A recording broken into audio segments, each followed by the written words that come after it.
Well, our recent snowstorm is forcing public works crews in Corvallis to take another look at its budget. As KEZI 9 News reporter Rhoda Kraus tells us, the Corvallis Department spent $100,000 to keep those roads as safe as possible.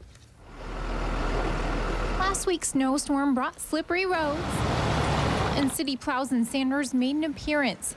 Last week, we talked to a man from South Dakota who was frustrated with the lack of city snow removal.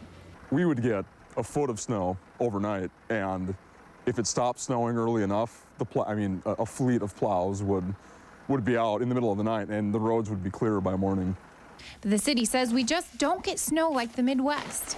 We don't have a budget for snow and ice removal because typically there's short events that we can deal with just routinely. But Corvallis Public Works Director Mary Steckel says that doesn't mean the city doesn't have a plan for when it snows.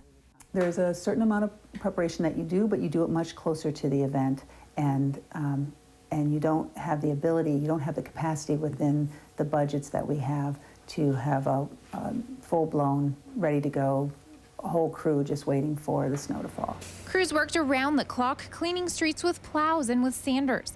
That cost between $45,000 to $60,000. Last week's cleanup might have put a dent in the city budget after crews plowed and sanded the roads. But now the city faces another problem: what to do with all the gravel that is still on the roadways.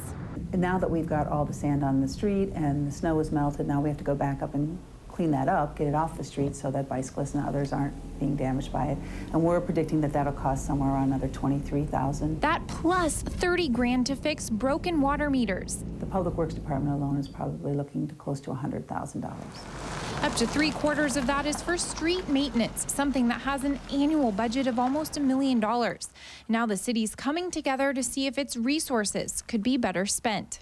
Starting to look into, as a part of our debriefing process on the storm event, what other equipment might be appropriate for future weather events like this. You can contact the Public Works Department if you have any suggestions.